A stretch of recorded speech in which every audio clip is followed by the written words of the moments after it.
Radio J. 15h, 16h30. Cyrielle Sarah Cohen. Bonjour à toutes et à tous et bienvenue sur Radio J. Ravi de vous présenter cette nouvelle émission aujourd'hui jusqu'à 16h30 avec mon invité, un humoriste britannico, on dit irlandais, qui cartonne sur les réseaux sociaux et sur scène. Vous allez voir, je suis pas toute seule à avoir un problème avec le français, justement, Paul Taylor. On va en parler, notamment avec votre sketch sur la bise. On va parler de ça aussi, connu pour vos programmes courts. What the fuck Friends, What's up Friends et puis votre série documentaire Stéréotypes. Après la cigale, Paul Taylor vient donc nous faire découvrir son nouveau et troisième spectacle Bisous Bye. C'est à la Nouvelle Ève à Paris les jeudis, vendredis et samedis à 21h30 jusqu'au 1er avril et en tournée. L'occasion comme toujours de découvrir notre invité sur Radio J. 15h, 16h30. Cyrielle Sarah Cohen. Radio J. Bonjour Paul Taylor. Hello, how are you? Fine. Alors vous savez, je suis très nulle en anglais. Donc j'ai vu votre spectacle avec beaucoup de rire en même temps parce que j'ai compris, évidemment, il y a quand même des choses que j'ai très bien compris, mais il y en a d'autres où j'étais un peu plus larguée. Ouais. Et donc c'est là où on va se marrer et on va en discuter ensemble dans cette émission, évidemment, même si bon, le spectacle est très très clair, même si on n'est pas forcément bilingue. Merci d'être mon invité aujourd'hui pour découvrir alors votre actualité, mais aussi l'envie de savoir qui vous êtes au-delà de ce que vous faites. Alors on démarre par le début. Ouais. Toujours le début. Paul Taylor, vous êtes né le 11 octobre 1986 à Chelmsford, au Royaume-Uni. Vous êtes donc balance, si je ne dis pas de bêtises. Correct. Un père anglais, une mère irlandaise. Vous grandissez à Genève entre vos 2 et vos 4 ans, si je ne dis pas de bêtises. Puis en France jusqu'à vos 9 ans, ce qui vous permet de parler sans accent en français. Puis vous retournez en Angleterre après la séparation de vos parents. Quel genre d'enfance vous avez eu ? C'est une très bonne question. Je me souviens bien. Enfin, content, mais. Fils unique, pas fils unique ? Fils unique, ouais. Enfin, fils unique jusqu'à la séparation de mes parents et mon père, il a eu un autre. Ouais, donc j'ai un demi-frère qui a 12 ans de moins que j'ai pas grandi avec. Donc j'ai grandi comme un fils unique, même si j'ai un frère. Qui a maintenant 24 ans, donc du coup, on s'entend beaucoup mieux que quand j'avais 12 ans et lui 0. Évidemment.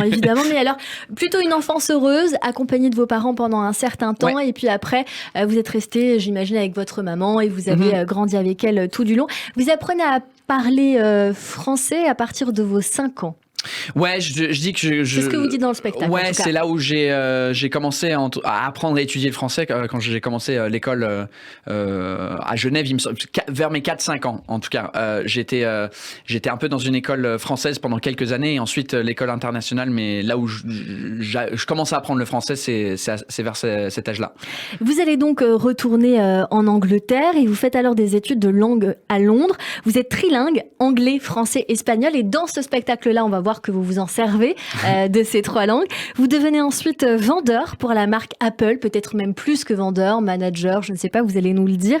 3 ans après votre embauche, vous devenez formateur à l'étranger pour la marque. Est-ce que c'est une belle expérience pour vous ? Oui, ouais, ça reste toujours des meilleurs moments de ma vie. C'était travailler. Enfin, cette entreprise-là, j'adorais les collègues avec qui je bossais et puis les expériences de beaucoup voyager grâce au poste que j'avais. C'était assez cool, ouais. Oui, en plus, comme vous parlez 3 langues, donc forcément, ça facilite pas mal de choses. Vous êtes parti où ? Si je devais dire la liste complète, mais j'avais eu la chance de faire des formations en Californie, en Chine, à Hawaï, des endroits un peu moins sexy comme Carré-Sénart en région parisienne. Je connais même pas. C'est à 1 heure en voiture à peu près. Et donc il y avait des endroits cool, des endroits moins cool, mais la constance d'avoir un peu les mêmes collègues hyper sympas et voyager ensemble, c'était sympa. Ouais. Vous vous installez à Paris en 2009, à l'âge de 23 ans. Vous décidez 4 ans plus tard de monter sur scène pour faire rire les gens. Mais comment en est cette vocation en clair, Paul Taylor ? Je crois que ça vient, en tout cas pour moi, c'est venu de quand je regardais du stand-up quand j'étais jeune en Angleterre, parce que c'est la culture anglaise depuis des décennies, ça. Et puis je regardais des DVD de stand-uppers. C'était qui vos influences ? Le premier que je regardais, que j'aimais beaucoup, c'était quelqu'un qui s'appelle Lee Evans. Qui est il a beaucoup d'énergie sur scène. Il y avait Eddie Izzard aussi, Eddie Izzard, j'essaie de le prononcer à la française aussi. Et Ricky Gervais, Louis C.K. Ouais, Ricky Gervais c'est arrivé un peu après, une fois que j'aimais. En fait, c'est le créateur de la série The Office, version anglaise, mais je regardais pas. C'est sorti, je crois, en 2001, et j'étais un peu moins dans cet humour-là à l'époque. Mais j'ai commencé à apprécier son travail et sa façon de gérer son business à lui et comment il maniait dans l'entertainment, dans le business de l'entertainment plus récemment. Alors, ce sont des humoristes qui sont pas forcément connus en France. Est-ce qu'il y en a qui vous ont inspiré, des Français, peut-être même sur le tard?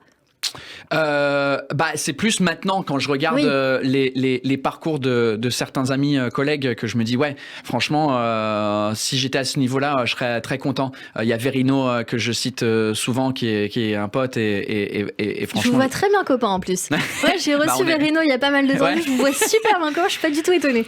On est un peu dans le même truc où vous n'êtes pas vegan, vous? Non, je suis pas encore vegan, mais on est papa, nos femmes bossent avec nous. C'est ça.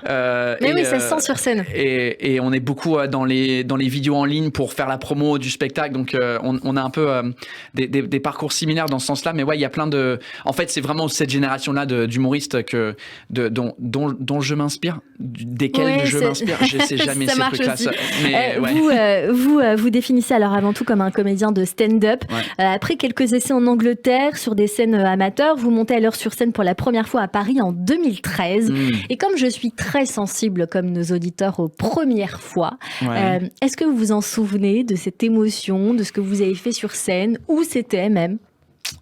Oui, alors à Paris, c'était dans un lieu qui n'existe plus, qui s'appelait le Sogymnase, qui était le grenier du théâtre du Gymnase à Paris. Donc le 4e étage, il fallait monter 4 étages, et c'était un petit grenier où il y avait une 40aine de places, et c'était là où se passaient des scènes en anglais.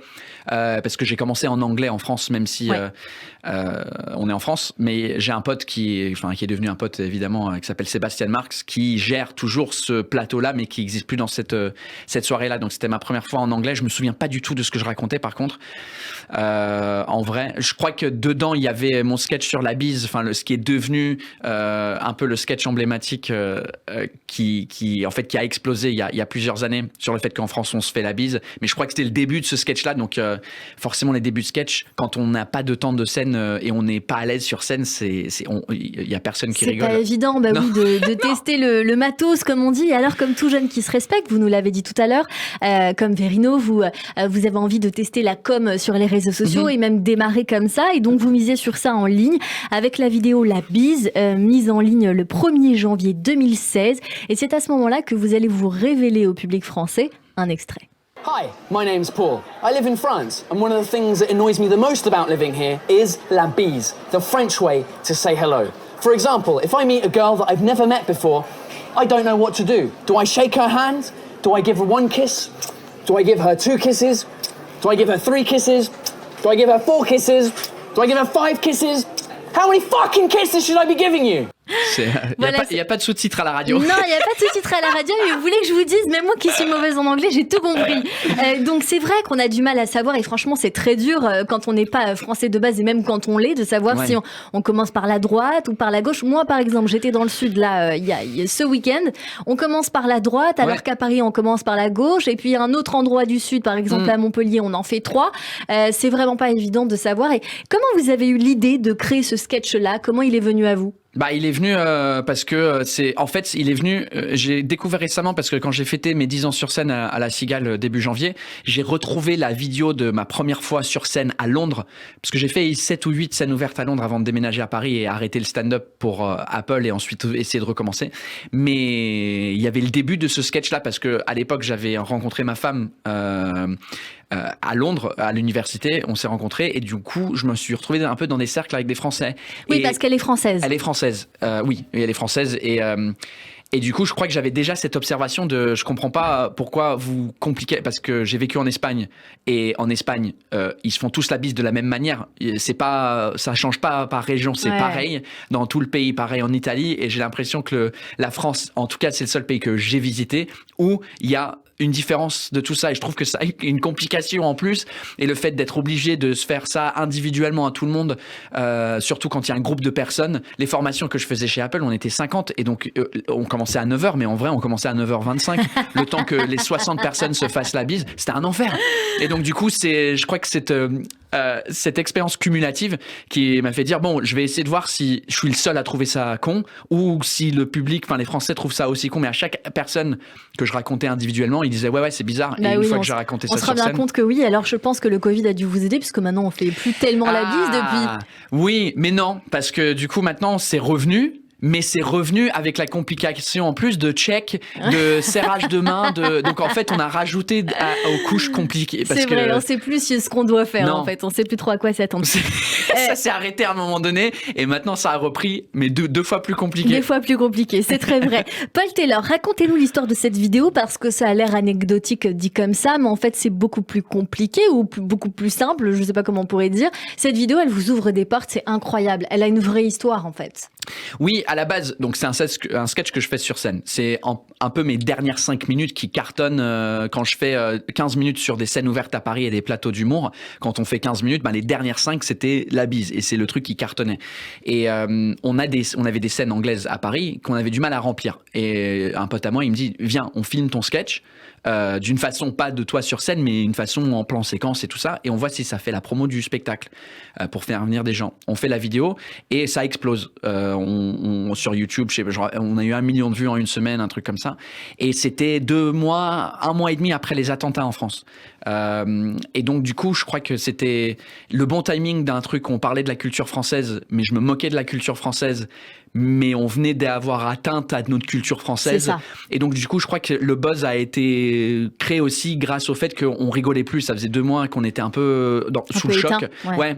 Et d'un coup ça part à l'international aussi, sur BBC News, sur ABC aux États-Unis. Enfin, c'était genre l'anglais qui se moque des Français. Et à partir de ce moment-là, j'ai la chance que Canal+ me contacte pour voir si je voulais faire d'autres projets avec eux en termes de capsules d'humour, de vidéos, de chroniques, de choses comme ça. D'où est né le programme court que j'ai fait, What the Fuck France. Et ensuite, et ça c'était le générique, la nostalgie.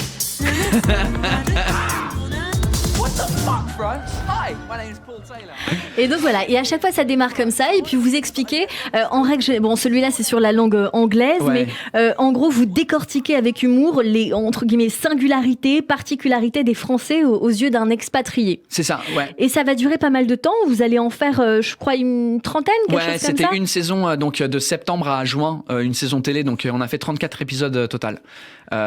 Qui était assez c'était au début parce qu'on comme tout ce qu'il y a à la télé, ils nous ont donné 10 épisodes pour voir comment ça se passait. Bien sûr. Comme ça fonctionnait bien, on a eu la saison complète et c'est vrai, vers la fin j'étais là, ok, de quoi je vais parler maintenant, parce que j'ai quand même fait les boulangeries, le café, les terrasses, plein de sujets et des fois je me suis dit j'ai un nouveau truc, ok, ouais, les sports c'est bizarre et ouais, c'était toujours sous le même contexte de je suis un Anglais, j'habite en France et il y a un truc que j'ai pas compris et un peu de moquer de ça. Et après donc ça va être décliné entre guillemets puisqu'il y aura une autre capsule, un autre programme court, c'est What's Up Friends. Là en gros 14 épisodes sur l'actualité française vue et commentée. C'est pas évident de s'attaquer à ça. Non, en fait cette histoire là c'était donc What the Fuck, il y a une saison et avec Canal, ils se disent ce serait cool peut-être qu'on fasse une 2e saison parce que ça a bien marché et tout ça. Et justement, j'avais du mal à repenser à 34 autres Oui, ça thèmes. s'essouffle à un moment donné, bien sûr, c'est normal. Alors les bougies en France sont nulles pour 3 raisons. Enfin, mais je me suis dit un truc qui est inépuisable, c'est l'actualité. Il y a toujours une nouvelle source de moquerie. Et donc c'est pour ça que j'ai décidé de me focaliser, de faire un peu dans la même énergie sur l'actualité française. Mais le problème, c'est que comme ça prenait du temps de production entre l'écriture, l'actualité, elle se passe. Moi, je dois écrire le texte. On envoie ça en production. Très vite. C'était déjà de old news, comme on dit. C'était déjà passé. Donc, on en a fait une demi-saison.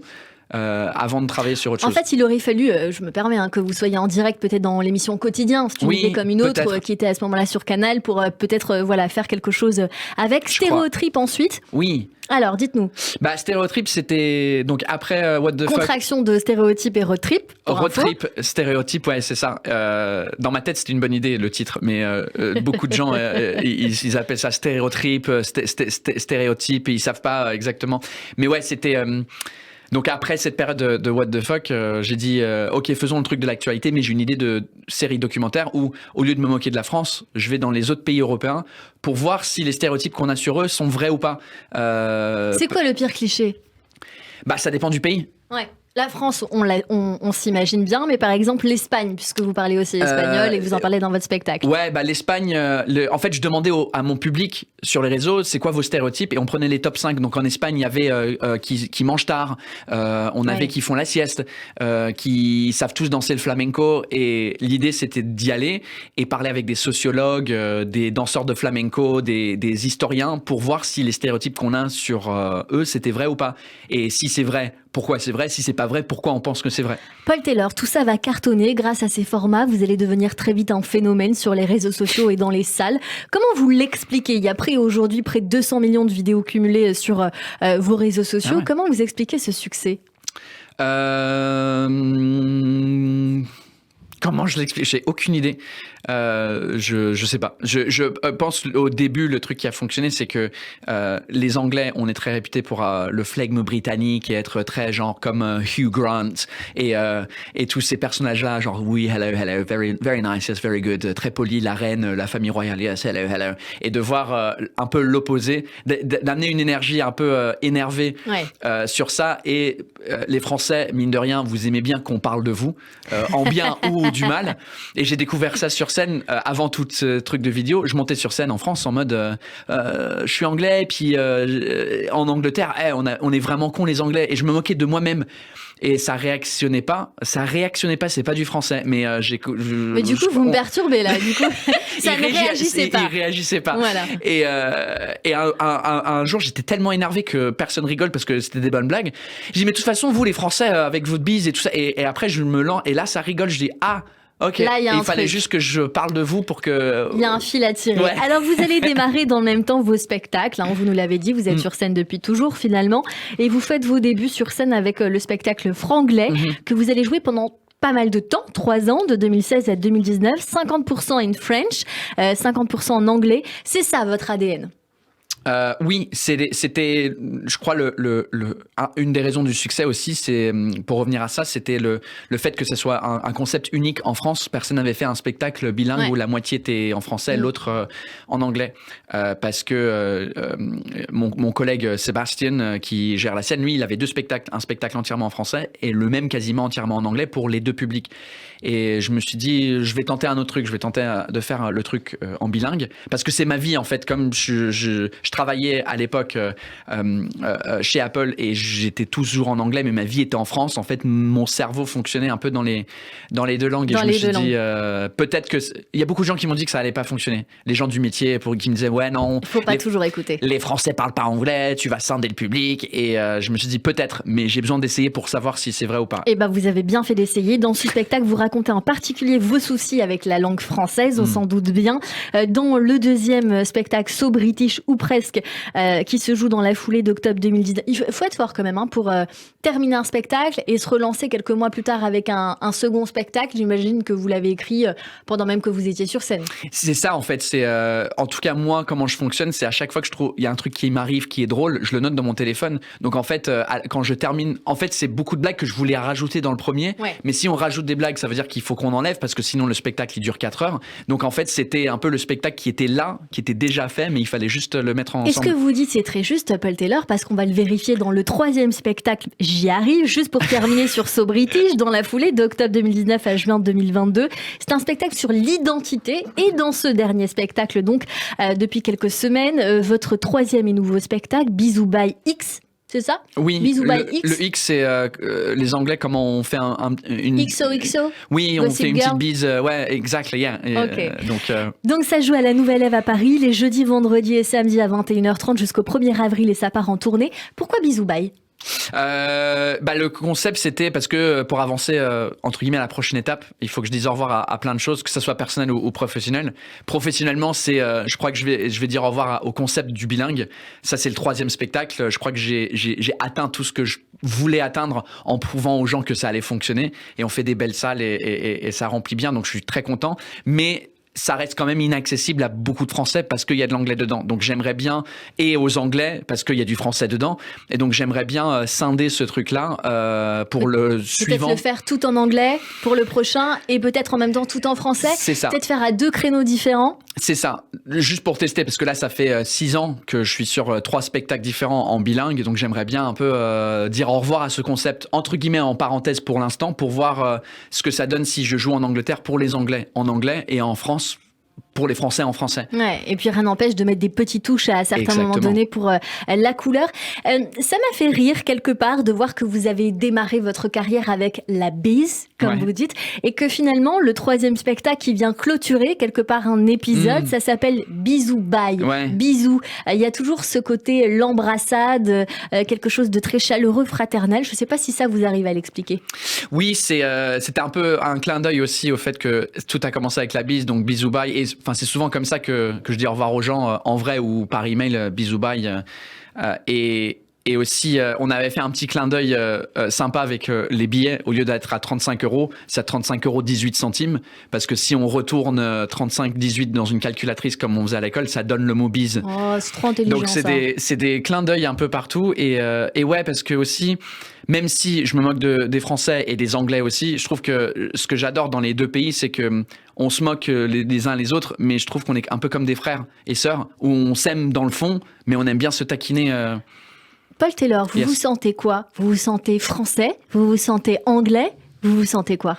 Parce que vous habitez en France aujourd'hui. Oui, ça fait 13 ans que je suis ici, mais toujours plus anglais que français. Irlandais, pas trop, même si ma mère est irlandaise, mais j'ai jamais vécu là-bas, donc il me manque un peu de culture irlandaise pour me sentir à l'intérieur anglais. Mais au fur et à mesure, là, depuis que j'ai eu une fille, un peu plus français, parce que je commence à avoir des nouvelles références. Je crois que je vais devenir français quand elle va devenir ado et adulte, parce que je vais avoir les mêmes références qu'elle, lorsque là, pour une personne de 36 ans, j'ai pas de référence d'un Français normal qui a vécu toute sa vie en France et qui parle de l'Astérix et Obélix, de Alain Chabat. Je sais pas, je n'étais pas là, je l'ai jamais vu. Vous n'avez pas grandi avec ça. Non, donc il manque beaucoup de... En gros, avant 2009... je sais pas. Vous n'avez pas les références. C'est ça. Ouais. On va parler de votre fille dans un instant parce qu'on voit qu'elle a une grande importance dans votre spectacle. Évidemment, Paul Taylor. On va voir évidemment que l'alcool aussi a une place importante, que la reine aussi, Elton John. On va en parler dans un instant évidemment. Vous continuez bien sûr de rester avec nous dans cette émission avec mon invité Paul Taylor pour son nouveau spectacle Bisous by X à la Nouvelle Ève. Dans un instant, on poursuit également cette émission avec nos chroniqueurs qui nous rejoignent sur l'antenne de Radio J. Mais tout de suite, c'est le rappel des titres. À tout de suite.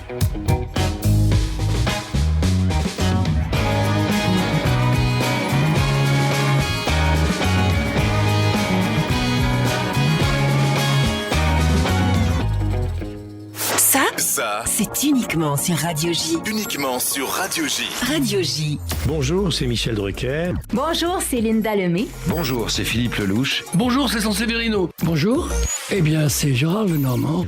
Radio J. La journée est belle. Vous écoutez Radio J. Radio J. 15h, 16h30. Cyrielle Sarah Cohen. Radio J.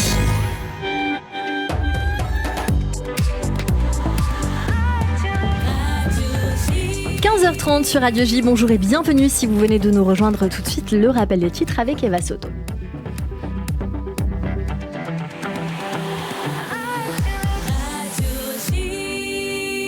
Bonjour Eva.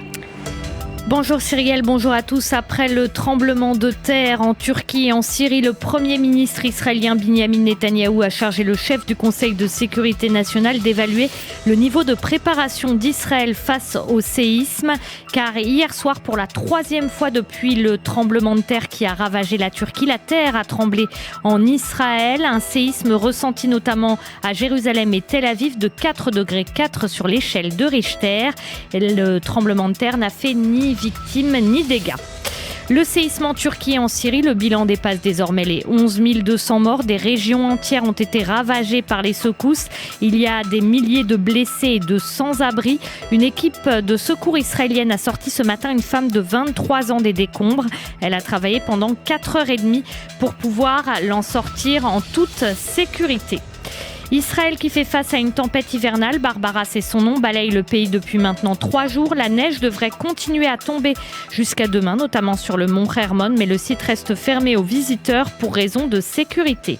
La famille d'un adolescent israélien druze enlevé à Jenin dépose une plainte à la Cour pénale internationale contre l'autorité palestinienne. La famille de Tiran Ferro affirme que les hommes armés qui l'ont enlevé de l'hôpital étaient des agents du parti du président palestinien Mahmoud Abbas. En France, un homme qui menaçait la communauté juive placé sous contrôle judiciaire. Ces appels malveillants ont notamment été adressés à l'école Ozar HaTorah de Toulouse. Pour finir, dans l'actualité internationale, le président ukrainien est à Londres. Volodymyr Zelensky est arrivé tout à l'heure pour remercier les Britanniques de leur soutien. Et on a appris que Volodymyr Zelensky devrait venir ce soir à Paris. Et merci beaucoup Eva Soto, on vous retrouve à 16h pour le journal complet. Tout de suite une courte pause et c'est la suite de notre émission avec Paul Taylor et mes chroniqueurs qui nous rejoignent sur Radio J. Radio J. Radio J, le 6-9, Ilana Ferradian. Bonjour Evital. Bonjour, Boker Tov, Shalom Ilana. On vous retrouve tous les matins à 6h47. Et oui, Ken, avec Mila, le mot du jour, Mila Beyom. Un cours d'hébreu à l'Ulpan Écuge, info sur écuge.fr. Radio J.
Radio J.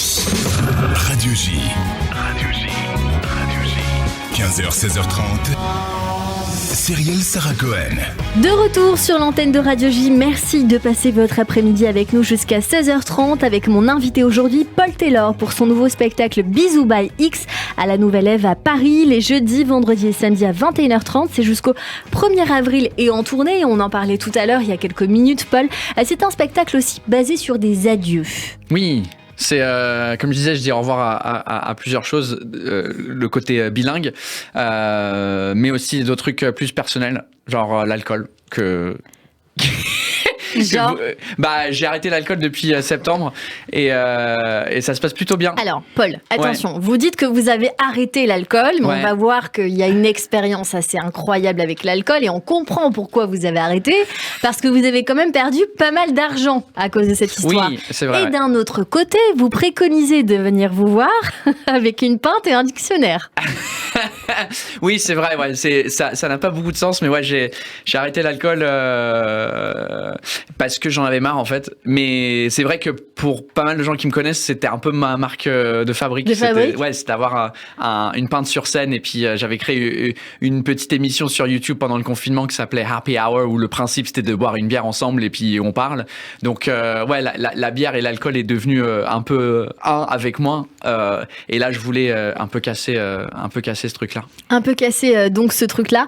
C'est un spectacle qui malgré tout, vous l'avez dit, vous essayez d'arrêter ça, mais il est quand même beaucoup en anglais. En tout cas, une petite partie assez importante du spectacle, où on apprend en effet que vous adorez boire, mais qu'au final ça coûte trop cher. 5 000 € pour un ordinateur Apple que vous avez acheté et qui vous a été volé. Alors j'ai envie de vous demander si évidemment c'est une histoire vraie, parce que tout à l'heure, il y a quelques minutes, on se disait que vos histoires qui vous arrivaient, vous en serviez sur scène.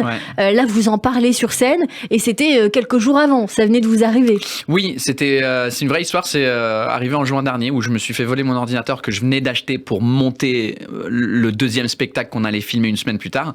Et la version non marrante, c'est que j'ai retrouvé les voleurs grâce à mes écouteurs sans fil que j'ai traqués sur mon téléphone 4 jours plus tard dans un restaurant chinois et que j'ai confronté. Et puis la police est venue et tout le truc. J'ai jamais retrouvé mon ordinateur malheureusement. Mais ouais, l'histoire elle est vraie. Mais vous auriez pu être policier.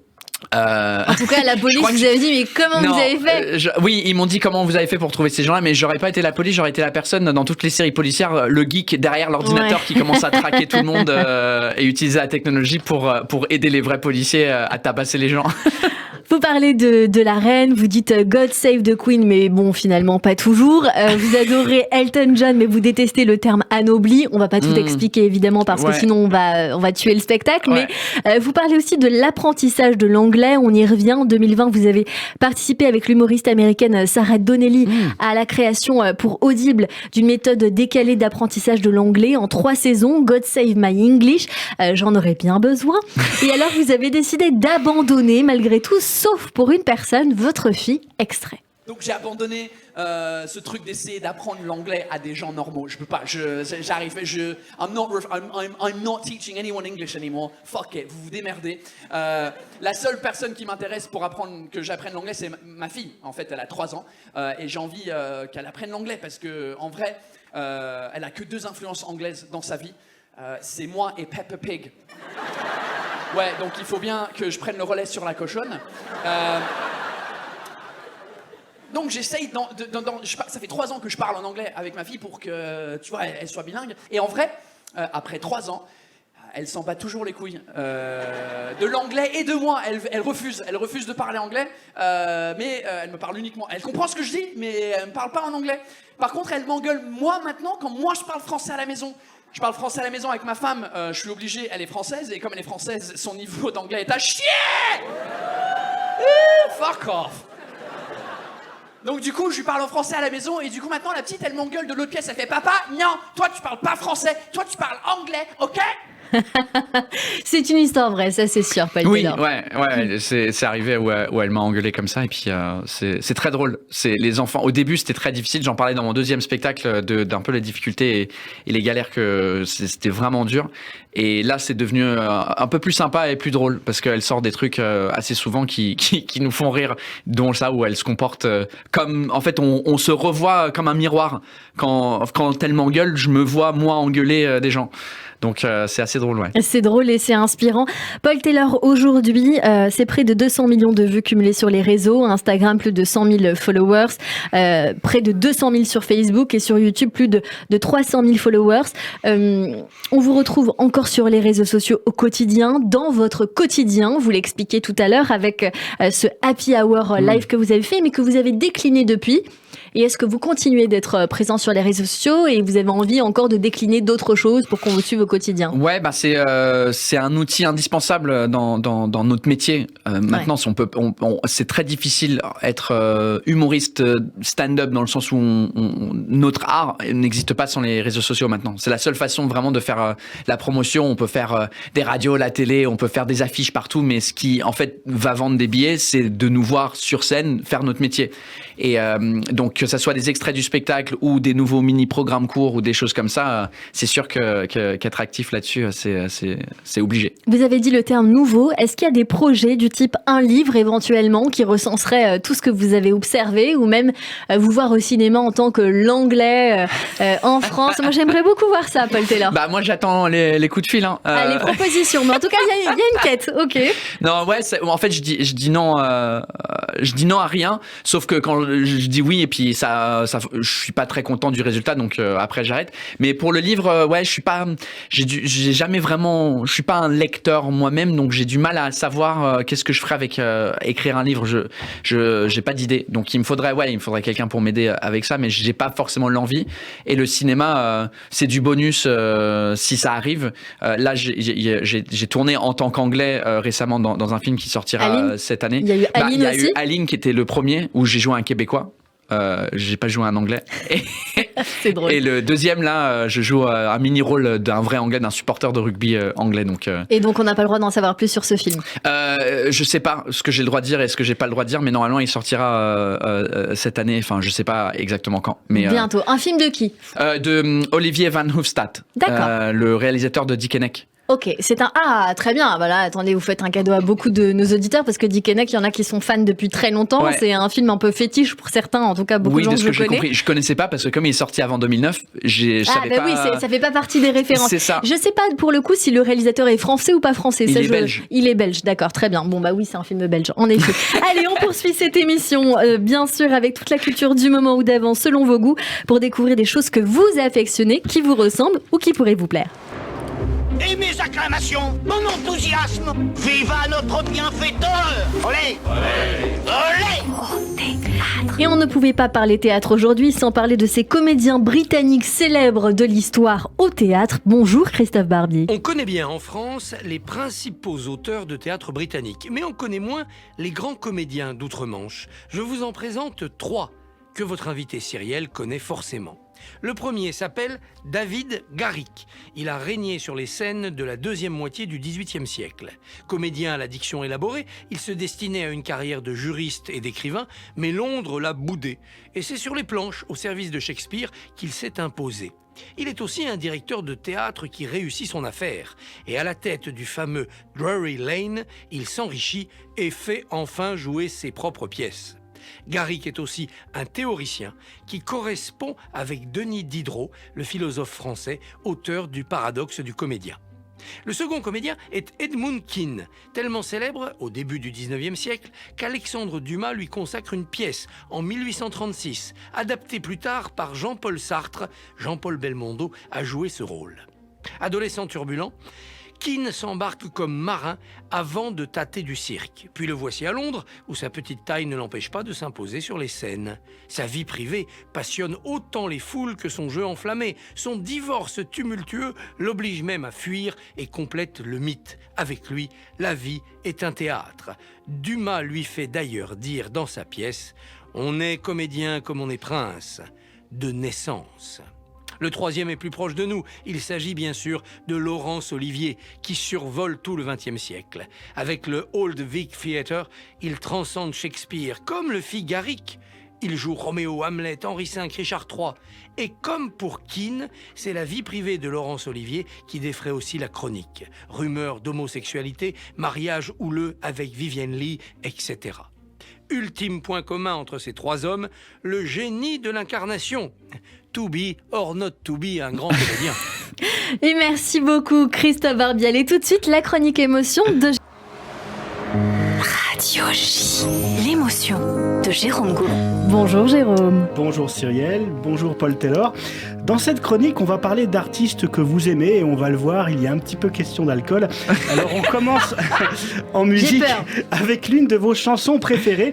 Il s'agit de, je n'invente rien, il s'agit de I Drink Wine, de la chanteuse Adele. Alors ce n'est pas avec ça que vous allez casser les clichés sur les Britanniques, mon cher Paul Taylor. Alors I Drink Wine, c'est Je bois du vin en français, tout le monde l'aura compris. Une chanson sortie en 2021 sur l'album 30 d'Adele. Je vois que Cyrielle se moque de mon fabuleux accent anglais. Alors l'album 30, un album qu'on pourrait appeler un disque de rupture. Les chansons sont en effet directement inspirées du divorce de la chanteuse avec le père de son fils. Et Adele avait besoin de se livrer, comme elle l'a déclaré elle-même. Cet album était très thérapeutique pour moi. C'était une sorte de saut dans l'inconnu avec un espoir d'atterrir à la fin. Alors concernant la chanson I Drink Wine, qui figure donc dans votre playlist, Paul Taylor, il s'agit d'une lettre d'Adele écrite à elle-même, une lettre dans laquelle la chanteuse se livre à une introspection, puisque cette chanson très personnelle aborde la relation toxique que Adele a entretenue avec l'alcool et à laquelle elle a mis un terme définitif après son divorce. Pour rappel, le père d'Adele est décédé suite à son alcoolisme. Il en effet succombé à un cancer de l'intestin provoqué par sa trop grande consommation. Alors la chanteuse s'est rendue compte en faisant sa propre introspection dans cet album qu'elle était peut-être en train de suivre inconsciemment le même chemin que son papa, que son addiction a tué. Elle a donc décidé d'arrêter l'alcool, comme vous, et elle l'a confié dans sa chanson, une chanson donc particulièrement émouvante et qui fait office de thérapie pour Adele. Et on poursuit avec une autre chanteuse qui a connu de gros problèmes d'alcool.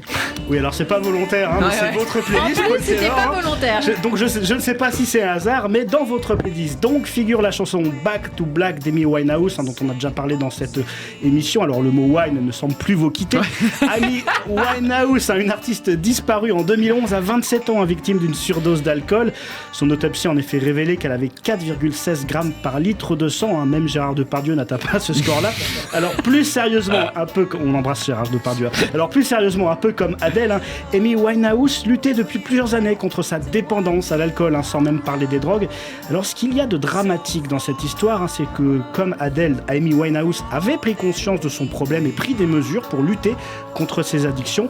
Quelques jours avant sa mort, elle sortait tout juste d'une période de sevrage d'alcool de 3 semaines. Oui, mais voilà, la chanteuse n'a pas eu la force de résister à ses pulsions, et alors qu'elle avait réussi à rester sobre pendant près d'un mois, elle s'est totalement lâchée. Alors, ironie de l'histoire, c'est assez incroyable. C'est d'une certaine façon sa cure de sevrage qui a été fatale à la chanteuse. Je m'explique. C'est en effet la reprise d'une forte consommation d'alcool qui faisait suite à une période d'abstinence. Eh bien, cette reprise, son corps ne l'a pas supporté. C'est un peu comme si vous passez un plat en verre tout juste sorti du four sous un jet d'eau froide. Ça a des conséquences terribles, il se casse. Eh bien, pour Amy Winehouse, si je veux simplifier, c'est exactement ce qui s'est passé avec son corps, en fait. C'était une espèce de transition. Et quand on connaît cette fin tragique, eh bien, ça ne fait que renforcer des messages comme celui d'Adèle. Toute aide, toute parole et toute thérapie sont bonnes à prendre et à entendre quand on souffre d'addiction. Un sujet que vous avez abordé hier dans cette émission. Lundi, je crois, avec Rose. C'était Rose. C'était avec Rose. C'était lundi. Et on recommande d'ailleurs chaudement le podcast de Rose qui s'appelle Contre-addiction. Pour parler de ça, on poursuit avec un peu plus de légèreté et une autre chanson que vous adorez, Paul Taylor. Et elle nous vient tout droit d'Angleterre. Oui, alors on ne parle plus d'alcool, on ne parle plus de vin, on parle de Song 2, Song 2, du groupe de rock britannique Blur. C'est une chanson sortie en 97 qui fait l'une de vos préférées et elle a fait un véritable carton dans le monde entier. Alors si ce titre a fait un carton, il a une histoire totalement incroyable, vraiment incroyable, puisque figurez-vous qu'à l'origine, eh bien, cette chanson, c'était une blague, mais vraiment dans le premier sens du terme. Je m'explique, nous sommes en 96 ou 97 et le chanteur du groupe, Damon Albarn, vous avez vu, je fais un effort sur les accents, veut faire une blague à son label, donc Parlophone. Il enregistre une démo acoustique de la chanson avec son guitariste en criant le fameux hou-hou qui siffle et en demandant à son guitariste de jouer délibérément un son de guitare qui fasse amateur.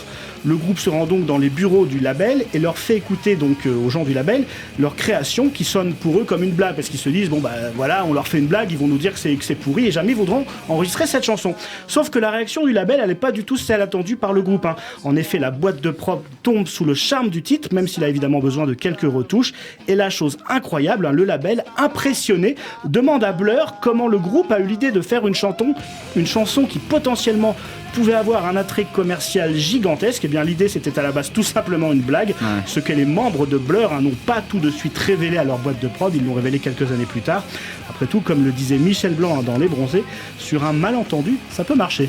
En effet, on termine votre voyage dans votre univers culturel avec de la littérature, Paul, et vous représentez bien votre pays, puisque le dernier livre qui vous a marqué, c'est le livre du prince Harry.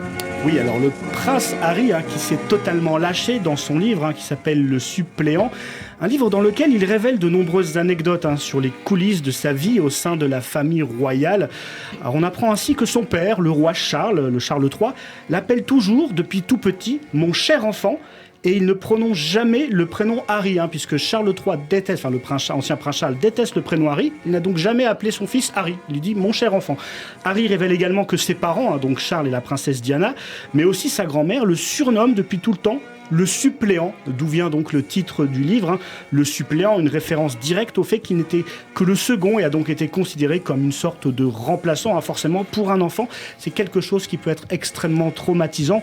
Alors, je ne vais pas résumer tout le livre, mais on se rend compte également que sa mère Diana est omniprésente dans l'esprit de Harry depuis sa disparition. On apprend notamment que la sœur de Diana a donné à Harry une mèche de cheveux de sa mère juste avant son enterrement. On apprend aussi que Harry a mis très longtemps à faire le deuil de sa maman. Après avoir vu des photos de l'accident au pont de l'Alma, il était même persuadé que Lady Diana n'avait pas péri dans le crash, tant les photos la montraient le visage presque normal, les photos parues dans certains tabloïds. Alors Harry confie même que le fait de ne pas avoir vu sa mère dans le cercueil lui a longtemps fait penser qu'elle n'était pas morte, en l'absence de preuves visuelles. Et c'est d'ailleurs précisément pour cette raison que quand la reine d'Angleterre est morte le 8 septembre dernier, eh bien Harry s'est recueilli toute seule devant son cercueil, chose qu'il n'avait pas pu faire avec sa mère et qu'il a donc eu besoin de réaliser pour sa grand-mère afin de ne pas revivre le même traumatisme et ne pas faire ressurgir les fantômes du passé. Observation, Paul Taylor. Est-ce que vous avez lu ce livre? Qu'est-ce que vous en avez pensé? Non, pas du tout. Je l'ai pas encore lu, mais c'est dans ma liste parce que en fait, je suis pas. Je vous ai spoilé des choses. Alors. Ouais, mais en vrai, ça a déjà été spoilé par les tabloïds anglais. Mais comme je suis pas un grand lecteur, mais je suis un grand lecteur d'autobiographie ou de biographies de gens, et je trouve ça assez intéressant de voir un peu l'envers du médaille, l'envers du décor, le revers du médaille. Je sais pas. Ouais. Anyway, le revers de la médaille. Ouais, c'est ça. De ce que c'est en fait d'être sous la lumière comme ça, et puis comme ça fait tellement partie de moi, ma génération, parce qu'on a presque le même âge. En fait, en grandissant, en fait, c'est pas qu'on se voit dans lui et William, mais il y a une partie d'eux qui, forcément, en grandissant en Angleterre, ça fait partie de la culture et qui tu es toi en tant que personne. Puis c'est votre génération. Vous nous disiez il y a quelques instants que vous aimiez les biographies, autobiographies. C'est l'occasion de faire la vôtre, Paul Taylor. Okay. J'ai envie de vous faire écrire, vous l'avez constaté. Ouais, mais je suis pas encore, j'ai l'impression, j'y ai pensé, je sais que peut-être dans 20-30 ans, il y aura des trucs intéressants à raconter, mais là pour l'instant... pas pour l'instant. Vous ferez la traduction. Avec plaisir. D'ici là, peut-être que je me serai améliorée, et vous aussi, Jérôme Boulon. Merci beaucoup, Jérôme. Vous en sortez très bien, arrêtez de vous dénigrer. Tout de suite, c'est le coup de fourchette de Mickaël Koskas qui vous mijote sur Radio J. C'est pas grosse. C'est très fin, ça se mange sans faim. Je suis dilatée. Radio J. Radio J. Le coup de fourchette. Bonjour Mickaël. Bonjour Cyrielle, bonjour Paul Taylor. Hello. Alors moi par contre je vous avoue je vais pas du tout faire d'efforts sur l'accent parce que j'ai un accent il est rincé. How are you? Very good, it's perfect, it's perfect. Comme disent les gens de chez vous, on part sur un accent assez approximatif, je vous l'accorde. Accent que vous n'avez pas en parlant français. Bizarrement, vous n'avez pas l'accent du tout, l'accent anglais en parlant français en fait. Ouais, c'est un atout, mais c'est aussi un inconvénient. Mais moi, par exemple, je me plains beaucoup, vous plaignez beaucoup du mépris des Parisiens quand vous parlez français et que vous faites des fautes. Moi, je me plains beaucoup du mépris des Anglais quand j'ai été en week-end à Londres. J'ai juste dit un mot, ils m'ont dit « Oh, you are French ?» Voilà. Direct, ils ont compris. Ouais, ça s'entend à 3 km. Mais comme le nôtre en vrai, quand bonjour, il est anglais. Ouais, voilà, c'est ça. Mais moi, personnellement, ça m'a coûté cher parce que le taxi m'a bien arnaqué au début. Il a entendu juste le Oh, you are French. Il m'a mis, je crois, 50 livres de plus dans la gueule. Voilà, ça fait plaisir. Le même mépris qu'ils ont les Anglais, moi j'ai tout appris avec Netflix, en fait. Voilà. C'est pour ça, on se débrouille comme on peut. Les Anglais, ils se disent, en parlant des Français, comment faire confiance à des gens qui parlent un anglais si mauvais. Vous l'avez dit dans What the Fuck France. Ah, je me souviens plus. Moi j'ai tout regardé en boucle, vous avoue. Petite anecdote avant d'en parler de votre plat préféré, parce que moi je suis là pour parler de votre plat préféré, d'une histoire qui s'est passée entre Jacques Chirac et Tony Blair lors d'un sommet franco-britannique.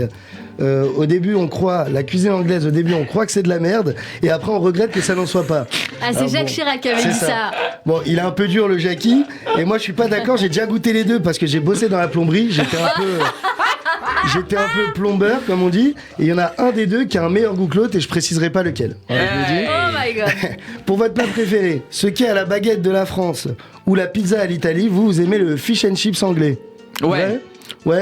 Alors moi je vous avoue j'ai l'habitude d'en manger. C'est pas ce que vous préférez, je crois, Paul Taylor. J'ai pas l'impression. En fait ça dépend. C'est tellement quand je rentre à la maison, un des premiers trucs que je prends c'est du fish and chips parce que je l'ai pas eu en France. On y est, mais c'est pas votre plat préféré. Voilà. Bon. Ouais. Alors moi personnellement j'ai l'habitude d'en manger à la cantine de mon travail et je me dis que parfois Jacques Chirac était un peu trop lucide pour les Anglais. Ouais, c'est pas trop méchant mais bon, on va se calmer avec les Anglais les pauvres. Vous fâchez pas les Anglais, on s'excusera pas non plus pour la Coupe du Monde. Non je rigole. Sinon Paul il va regretter d'être venu. Donc on rigole Paul, vous inquiétez pas. Dans votre vidéo What the Fuck France que j'adorais, voilà comme je l'ai dit tout à l'heure, je loupais pas un épisode. Vous parlez de la gastronomie française en disant un Anglais qui parle de gastronomie, c'est comme un aveugle qui parle de feu d'artifice. Alors honnêtement, vous aviez raison, parce que moi j'ai mangé à Londres pendant le week-end que j'ai fait. J'ai mis 3 semaines à récupérer mon transit normal. Alors, non, je l'ai dit parce qu'à un moment donné, il faut dire la vérité. C'est quoi ce plat, la gelée ? J'ai jamais vu ça de ma vie. Mais personne en Angleterre mange ça, c'est un mythe que en fait on a créé exprès, comme ça vous avez un truc à raconter sur nous. On vous donne de la gelée quand vous venez. Bien, Paul Taylor. Moi j'ai juste un truc à dire par rapport à la gelée. C'est d'habitude il y a de la gélatine dans les bonbons, on a déjà mal au ventre. Là c'est un dessert entier à base de gélatine. c'est qu'il y a un problème. Surtout que la mienne que j'ai mangée. Est-ce que ça a un goût? Ouais, c'est un goût. C'est comme les trucs congelés qu'on mange. Tu sais. Les glaces. Non. Les Mr. Freeze. Oui, les Mr. Freeze, voilà. Okay. Mais je sais pas si c'est. Bref, oui, c'est un peu comme ça. Moi, je voulais vous expliquer le goût. Demandez à Jacques Chirac. Voilà. C'est juste ça. Parce que, en fait, le truc, c'est quoi? C'est que moi, ça m'inspirait pas trop confiance. Surtout que celle que j'ai mangée, elle était verte fluo. Ouais. Alors je sais pas si c'est normal ou pas. Non. Ouais, parce que franchement j'ai eu très peur en le mangeant. En plus je trouve que les Français on est grave hypocrites avec les Anglais. Parce que quand la reine est décédée, il y a eu tellement de Français et de gens que je connais qui savaient même pas que la reine était au pouvoir. Ils connaissaient rien à l'Angleterre, qu'ils ont mis RIP Queen, oh ça me fait trop de la peine. Ils savaient même pas c'était qui. Je veux dire, à un moment donné, les Français, on est vraiment hypocrites, je trouve. Et bon, après, vous, les Anglais, vous nous aimez pas trop depuis Jacques Chirac, j'ai appris. Vous êtes pas trop fan. Dans votre spectacle, vous avez déclaré que vous êtes devenu papa. Alors déjà, je voulais vous dire félicitations. Ouais, merci. Voilà, bon après, c'est l'ancien spectacle, je pense que j'ai dû voir, mais je l'ai vu entier. Et vous avez déclaré aussi qu'elle est chiante et qu'elle rate toute la journée. Ouais. Mais bon, vous parlez de votre femme, c'est bien ça? Oui. On a la même en France, je vous rassure, c'est pas qu'en Angleterre, on a la même dans tout le monde entier. Bon, vous vexez pas les femmes, hein. Moi personnellement, je m'en fous, je suis célibataire. Il y a personne qui me prendra la tête à la maison. Mais courage en rentrant, Paul. Voilà. En tout cas, on vous souhaite que du bonheur pour cette super nouvelle et on vous souhaite de cartonner encore plus sur scène. Moi, comme je vous ai dit tout à l'heure, je vous ai rencontré au Panama Café sur le plateau en 2016 ou 2017. C'était Sorry We're English. Ouais. Voilà, accent super encore. J'ai saigné du nez direct parce que je suis venu voir un spectacle en anglais et je ne parle pas anglais. Ouais. Je m'étais trompé de plateau. Donc voilà, mais merci en tout cas Paul Taylor pour tout ce que vous faites pour les franglais. Thank you very much. Merci beaucoup, Mickaël Koskas. Et rendez-vous sur votre compte Instagram, mickaël.koskas, et sur TikTok, Mickaël Koskas Off. Et en podcast, évidemment, sur le YouTube de la radio, radioj.fr. Allez, tout de suite, dans un instant, eh bien, une petite. Radio J. Radio J. 15h, 16h30. Cyrielle Sarah Cohen. De retour sur Radio J, merci de nous rejoindre si c'est le cas et si vous êtes avec nous depuis le début, merci beaucoup de votre fidélité avec notre invité aujourd'hui, Paul Taylor, pour son nouveau spectacle Bisous by X à la Nouvelle Ève à Paris, les jeudis, vendredis et samedis à 21h30 jusqu'au 1er avril avant de partir en tournée. Et on va partir ensemble pour la séquence tac au tac, si vous le voulez bien. Paul Taylor, 10 questions courtes, 10 réponses courtes. On y va ? Sounds great. Parti. La recette de l'amour, Paul Taylor, c'est d'être confortable à péter devant l'autre. Attendez pas. Le ou les sujets qui vous préoccupent le plus en ce moment, best of. Alcool, l'arrêt d'alcool. L'arrêt d'alcool. Si vous pouviez changer de peau, vous seriez qui ou quoi? Michael Jackson? Un chat. Ok. Quel est le plus beau compliment qu'on puisse vous faire? Je pensais être nul en anglais, mais j'ai tout compris, ton spectacle. Qu'est-ce que vous avez fait de plus fou pour quelqu'un? Faire un enfant. Exactement, la plus belle qualité humaine pour vous, qu'est-ce que c'est? Ma plus belle qualité. La plus belle qualité pour vous. Le rire. Ok, qu'on rigole de votre spectacle et rire. Vos 3 grands plaisirs du moment ou dans la vie? Tenter les cocktails sans alcool, passer du temps avec ma fille et jouer mon spectacle pendant les grèves. Bravo. Votre surnom, Paul Taylor? Mon surnom, waouh, je sais pas, roast beef. Ah bon? Bah le roast beef, je sais pas, c'est... Ok. Votre philosophie de vie? C'est censé être une réponse rapide. Ah ouais. Partager, aimer, rire, everything, amazing. Votre prochain rêve à accomplir, Paul Taylor? De pouvoir avoir le courage de jouer 1 heure complète en français sur scène, en France. Le dernier mot ou la dernière phrase que vous aimeriez prononcer?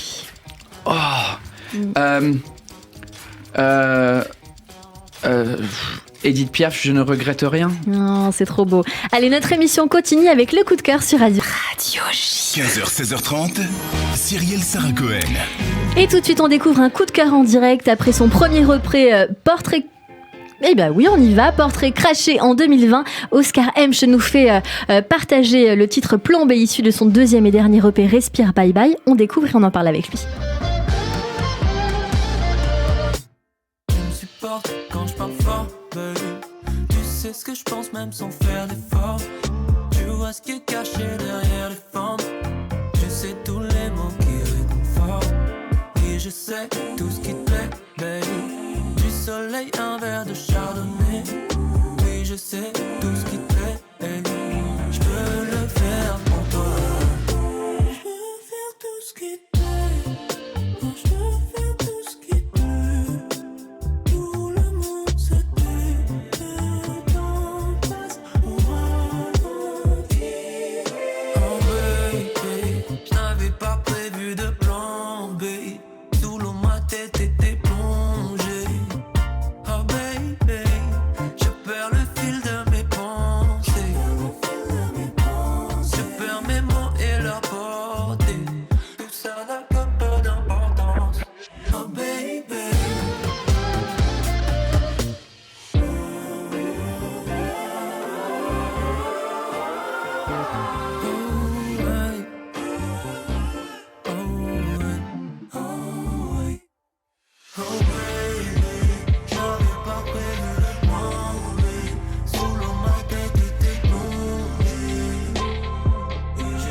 je pense même sans faire d'effort.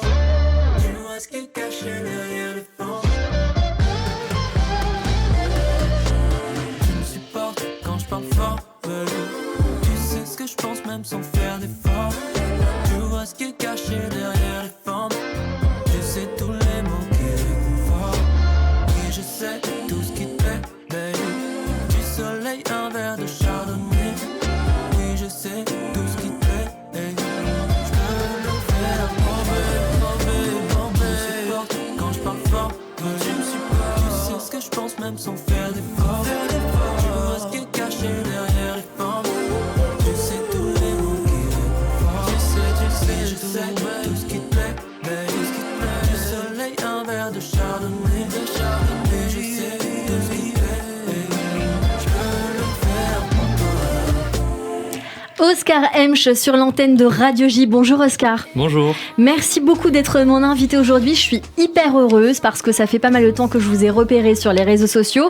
Et puis on est en train d'entendre ce titre Down qui a été écrit, je crois, en tout cas chanté en duo avec Enchanté Julia. Ouais, on l'a et fait ensemble. Et voilà. Et c'est comme ça que je vous connais parce que c'est une artiste que je suis depuis de nombreuses années que j'ai vu démarrer. Donc je suis ravie de vous découvrir. Je crois que c'était lors d'une release party que vous avez partagé ou que vous avez dû faire ensemble. C'était peut-être aux étoiles en 2019. C'est ça, Ouais. ou un peu plus récemment, je crois, en tout cas. C'était Parce au Badaboom, alors. ouais, c'était au Badaboom, Ouais. probablement ça. Ok. Merci beaucoup d'être avec nous aujourd'hui sur l'antenne de Radio J. La chanson qu'on vient d'écouter à l'antenne, évidemment, Plan B, elle est issue de votre donc deuxième EP qui s'appelle Respire Bye Bye. Quel est le message dedans ? Le message global, en gros, c'est de parler du moment de ma vie où les relations, disons, un peu les relations romantiques ont commencé à prendre un peu trop de place dans ma vie. Donc je me suis dit qu'il fallait que je me concentre sur d'autres choses comme ma famille ou bien les amis. Donc voilà, c'est un peu de ça que ça parle. De ça que ça parle, vous dites tout devient plus simple quand on parle, on se comprend. Ouais. C'est un peu le slogan de cette EP, c'est-à-dire En fait, c'est encore un peu confus dans ma tête, mais je suis entouré depuis que je suis petit de beaucoup de femmes. Parce que, enfin bref... La vie. Voilà. Et souvent, elles me disent que les hommes autour d'elles, ils parlent pas beaucoup. Et de manière générale, ça manque un peu de discuter juste pour régler les problèmes qu'on a dans la vie. Donc moi, j'essaie d'appliquer ça et j'essaie d'appliquer ce que me dit ma mère pour essayer d'être un peu moins un mec qui parle pas. Voilà. Et donc c'est un exercice. Vous avez fait aussi un duo avec Luigi, le rappeur et chanteur de la célèbre chanson Gisèle. Ouais, Gisèle. Bah oui, j'ai reçu une artiste qui l'avait repris. Ce titre, c'est Coup de fil. Comment ce duo s'est fait ?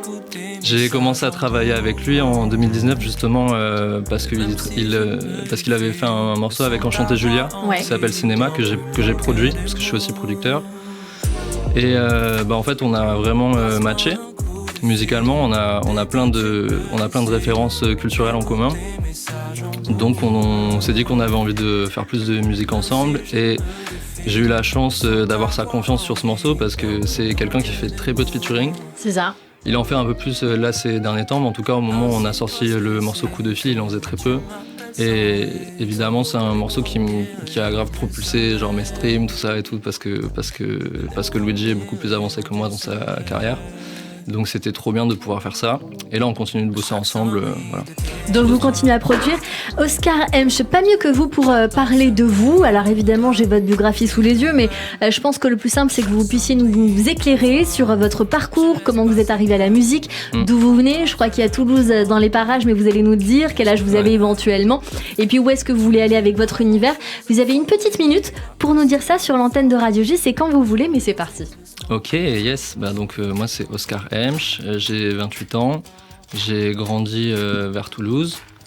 J'ai fait des études de musique, de jazz notamment, et petit à petit j'ai eu envie de produire mes propres morceaux, j'ai eu envie de chanter.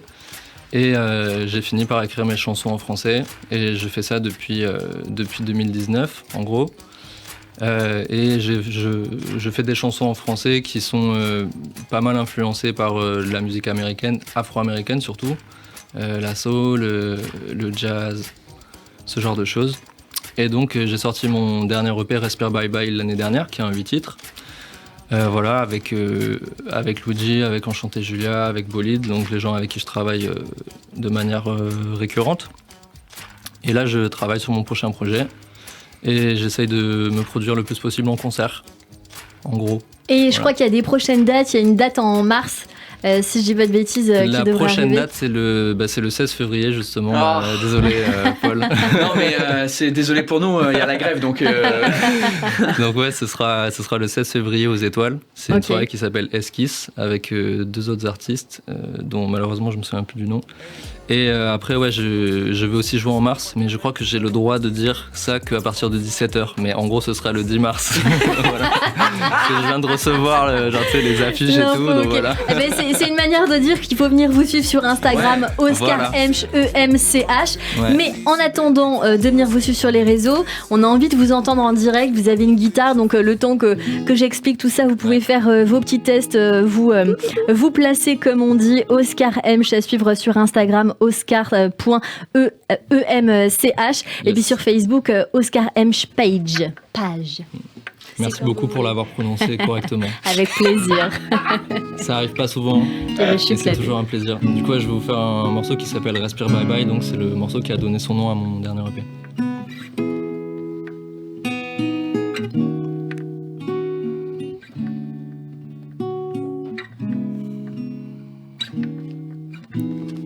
Parfois je te parle aisément, parfois j'ai du mal à dire, exprimer mes sentiments. Vraiment je connais rien de pire.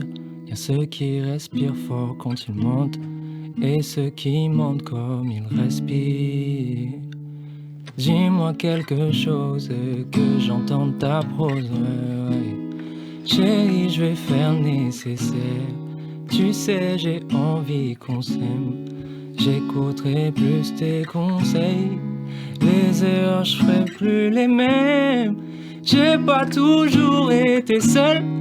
T'as pas toujours été celle que je connais. Oh, ouais.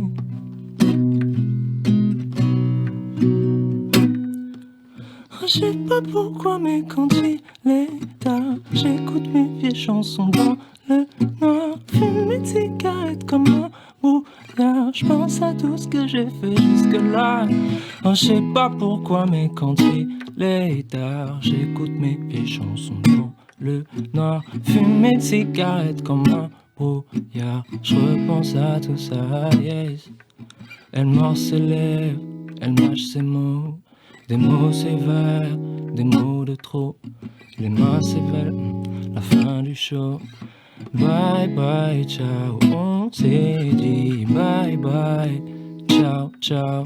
Oh bye bye, ciao, ciao. Bye bye. On s'est dit bye bye, oh, oh, bye bye.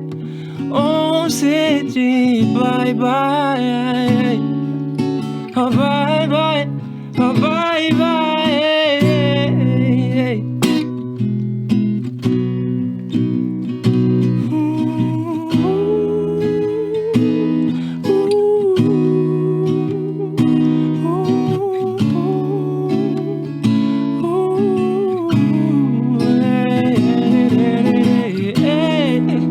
Je sais pas pourquoi, mais quand il est tard, je repense à ça. Dans ce brouillard, je sais pas pourquoi, mais quand il est tard, je repense à ça. Je sais pas pourquoi, mais quand il est tard, j'écoute mes vieilles chansons dans le nord. Fume mes cigarettes comme un brouillard. Je pense à tout ce que j'ai fait jusque-là. Je sais pas pourquoi, mais quand il est tard, j'écoute mes vieilles chansons dans le noir. Fume mes cigarettes comme un brouillard. Je repense à tout ça, baby. Bravo, Oscar Hemsch sur l'antenne de Radio J. Mille merci pour ce moment suspendu, ce moment hors du temps où on ressent bien évidemment vos belles influences avec D'Angelo et tous ces artistes que vous aimez. Vous m'avez fait penser à J.P. Cooper. Je pense que vous connaissez, c'est un artiste. Pas du tout. Vous connaissez pas? Alors je vous recommande de l'écouter. C'est un magnifique artiste également. Alors vous êtes très authentique et très singulier. Merci beaucoup en tout cas, c'est une très belle découverte. Je pense que nombreuses personnes vont venir vous voir, grève ou pas évidemment, et venir voir Paul Taylor également. Merci beaucoup d'avoir été mon coup de cœur sur l'antenne de Radio J. Je vous souhaite tout le meilleur pour la suite et si on peut donner un coup de main, vous n'hésitez pas à nous dire. Merci beaucoup, merci Oscar Hemsch sur l'antenne de Radio J. Tout de suite la suite de cette émission. Radio J. Radio J. Le portrait psychologique. Et oui, Paul Taylor, on vous a pas oublié. Comme toujours, à la fin de cette émission, je sens que le fou rire va arriver. On a pour habitude de débriefer ces minutes qu'on a passées ensemble. Et il y a un portrait. Et donc, c'est votre portrait fait par Joseph Agostini. Bonjour Joseph. Bonjour Cyrielle, bonjour Paul. Salut. Bon, vous savez ce qui est arrivé à la cigale ? Hein ? Elle s'est retrouvée fort dépourvue lorsque la bise fut venue. Alors... Et c'est tout l'inverse de vous. Il n'y a pas la référence. J'ai pas la référence. C'est pas vrai. Non. Victor Hugo. Non, Jean de La Fontaine, bien sûr. La cigale et la fourmi. Ah oui, d'accord, oui. Cigale. Mais oui, mais je croyais que vous l'aviez appris à votre c'est pas de lui, fille. il l'a pompé sur Aesop. C'est le copy comique original, Jean de La Fontaine. C'est vrai. À tous les Français que j'ai parlé, ils sont pas au courant qu'en fait la majorité de ce qu'il a fait, il a traduit des trucs de Aesop qui était un grec qui faisait. Non, vous rigolez là. Non, je vous jure. Oh mon Dieu. Il faut. Benjamin Arnault qui est en régie me dit oui, c'est vrai. Right, thank you very much. Thank you very much. La cigale et la fourmi, c'est pas Jean de La Fontaine. Non. Oh là là. Je crois que Mais William Shakespeare, il existe ou pas? Oui. Lui, il a pompé sur Molière. Non. D'accord. Bon. Ok, bon. Écoutez, anyway, j'avais pas la référence, je suis désolé. Ben, je vous en prie, mais c'est très intéressant que vous l'ayez pas. Mais moi, je dirais que de ma place de psy, en tout cas, c'est une success story absolument extraordinaire de commencer sur une bise, qui est quand même le premier élan affectif, un début d'amour qui ne dit pas son nom, en fait, la bise. C'est là où ça commence finalement pour vous, au fond, hein, c'est cette bise. Alors, mon cher Paul, c'est sans doute de ce cocktail père anglais, mère irlandaise qu'est né votre flegme, votre humour pince sans rire, votre aptitude à décrire des situations banales de la vie et à les rendre rocambolesques. Hein.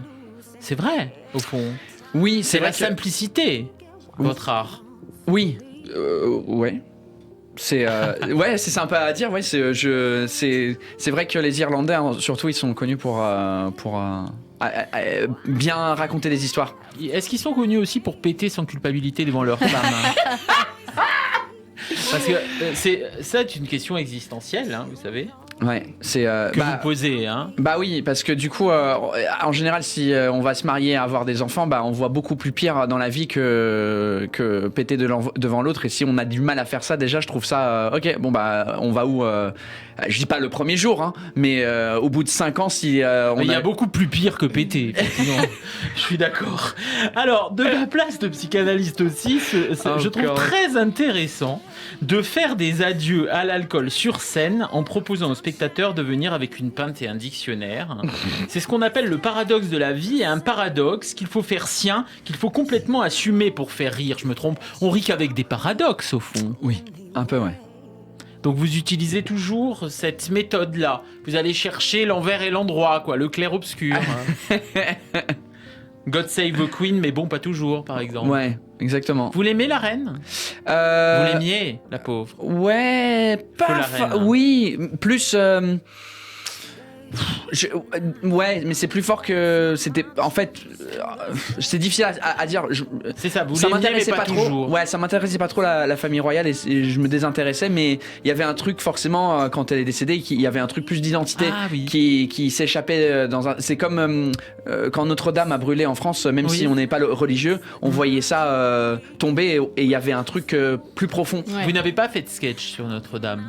Pas encore. Pas encore ? Si, vous en parlez sur Oui, scène. j'en parle un tout petit peu en scène. Enfin, c'est l'analogie que je fais avec la reine qui décède, que c'est un peu comme quand Notre-Dame a brûlé. Bon, à la différence de cette cochonne de Peppa Pig, vous êtes le dernier espoir pour Cyrielle et moi d'apprendre à parler l'anglais. C'est vrai. Vous êtes conscient de ça, quand même. Vous allez nous sauver la vie, peut-être. Alors, sauver la vie, c'est peut-être si vous partez vivre aux États-Unis, ouais, ce sera sauver la vie. Mais oui, je me rends compte que c'est quand même important les de gens parler aiment anglais apprendre en l'anglais France. avec moi parce que c'est plus sympa que les cours d'anglais qui sont un peu boring des fois à écouter. Alors, stoïque, déterminé, confiant, voilà ce que je dirais de vous, Paul Taylor, en vous observant pendant 1h30, après vous avoir écouté parler de votre enfance, de vos parents, de votre femme, de votre fille. Vous parlez beaucoup de votre fille d'ailleurs, c'est très touchant. Je trouve qu'il y a un lien qui se ressent à l'antenne. Quand vous en parlez, on sent qu'elle compte énormément au quotidien. C'est pas simple, parce que les enfants peuvent compter comme ça, dans l'idée, mais au quotidien, vous vous en occupez beaucoup de votre fille.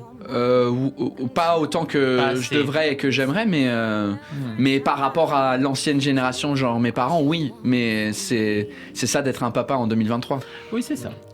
Il y a cette faculté à faire de votre vie une œuvre, à rendre drôle, piquante, subversive, les petites choses de la vie, les moindres recoins de nos émotions.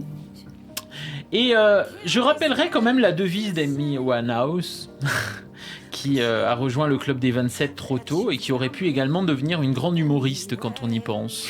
Amy disait « La vie est courte, tout peut arriver et c'est généralement ce qui se passe. Il est donc inutile de rester assis à réfléchir à tous les si et à tous les mais. » Et je trouve qu'un humoriste, c'est fait pour ça, finalement. C'est faire, ça déboîte, ça démonte les si et les mais.